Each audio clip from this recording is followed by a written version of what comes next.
The candlelight flickered, casting shadows that danced across Emily's face as she leaned forward. Her voice soft but sharp, like a blade wrapped in silk. "I want to open our marriage, David," she said, her eyes searching mine, waiting for the crack in my facade. My fork froze midair, a bite of steak dangling.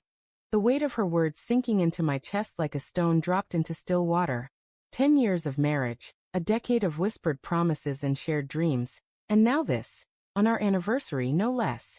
The restaurant's hum faded, the clink of glasses and murmurs of strangers swallowed by the ringing in my ears. I forced a smile, the kind you wear when you're trying not to scream. "Open our marriage?" My voice was steady, but my pulse hammered. "What does that even mean, Em?" I set the fork down, the metal clinking too loudly against the plate. Her fingers twisted the stem of her wine glass, a nervous tick I hadn't noticed in years. She was radiant tonight, her auburn hair catching the light, her green dress clinging to her like a second skin. Too radiant, maybe. A detail I'd overlooked, like the late-night texts she'd dismissed as work, or the way she'd started locking her phone. "It means freedom," she said, her voice wavering just enough to betray her confidence. "For both of us. To explore, to live a little. Don't you ever feel trapped?" Her eyes flicked away, landing on the candle, its flame trembling as if it felt the tension too. Trapped. The word stung. I'd spent years building a life for us. A cozy house in the suburbs, vacations to the coast, her dream job at the gallery. If anyone was trapped, it wasn't her. I sipped my wine, the bitterness coating my tongue. Is this about us, or is there someone else? The question slipped out before I could stop it, raw and unguarded. Her lips parted, but no words came. That silence was the first crack in the dam, the moment I knew something was wrong. Not just wrong, rotten. The waiter appeared, oblivious to the storm brewing at our table. "Everything all right?" he asked, his smile too bright. I nodded, waving him off, my eyes never leaving Emily. She was staring at her plate now, her fingers still twisting that damn glass. I remembered the night we met, at a friend's art show. How she'd laughed so freely, her hand brushing mine as we debated abstract paintings. That Emily felt like a ghost now, replaced by this stranger across the table. "Let's talk about this at home," she said finally, her voice barely above a whisper. "Not here." But I couldn't wait. The restaurant, with its dim lights and velvet curtains, felt like a stage, and I was done playing my part. "No. Tell me now. Who is he?"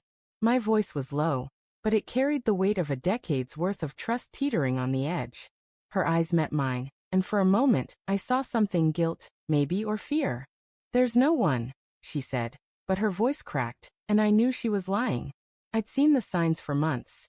The way she'd linger in the bathroom, the faint scent of cologne on her scarf that wasn't mine, the way she'd pull away when I touched her.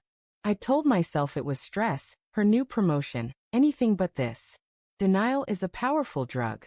"Emily," I said, my voice shaking now. "Don't lie to me. Not tonight." The air between us thickened, heavy with unspoken truths.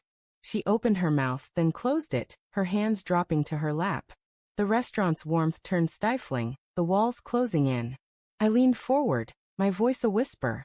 "I found the emails." Her face went pale, the color draining like water from a cracked vase.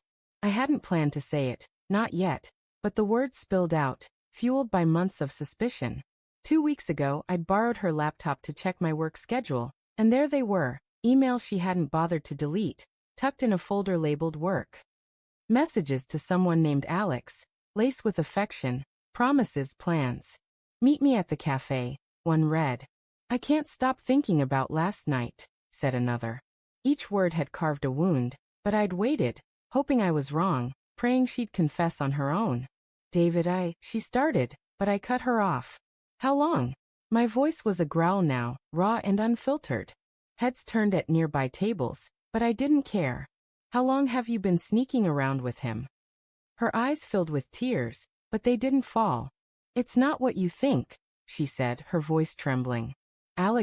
He's just a friend. Someone I talk to. It's not physical."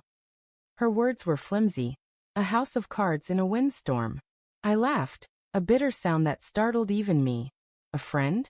You write 'I miss you' to friends at 2 a.m.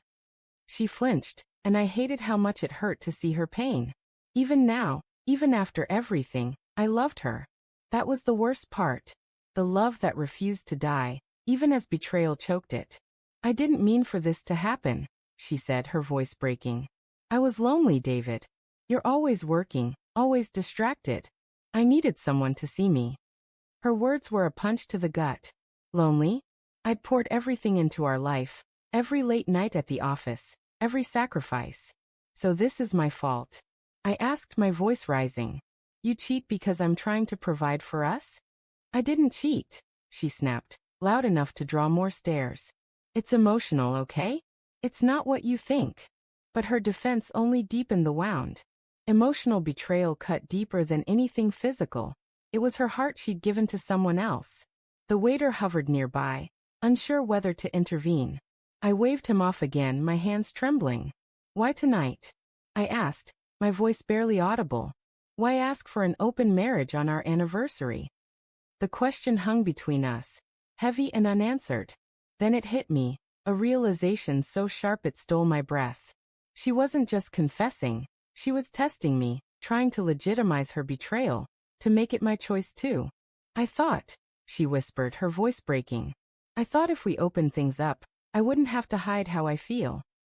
Her words were a confession, not of love for me, but of her desire to be free of me. The trap she'd walked into wasn't mine, it was her own, built on lies she couldn't sustain. I stood, my chair scraping against the floor. I need air, I said, my voice hollow. She reached for my hand, but I pulled away, the weight of her touch unbearable. Outside, the night air was cold, biting at my skin as I leaned against the restaurant's brick wall. The stars above were distant, indifferent. 10 years, and it ended like this, not with a fight, but with a quiet unraveling. Inside, Emily was still at the table, her head in her hands, the candle burning low. I could go back, demand answers, fight for us. But the truth was clear now, undeniable as the ache in my chest. She'd already left me, long before tonight. And as I walked away, the ring on my finger felt like a shackle, one I wasn't sure I'd ever escape.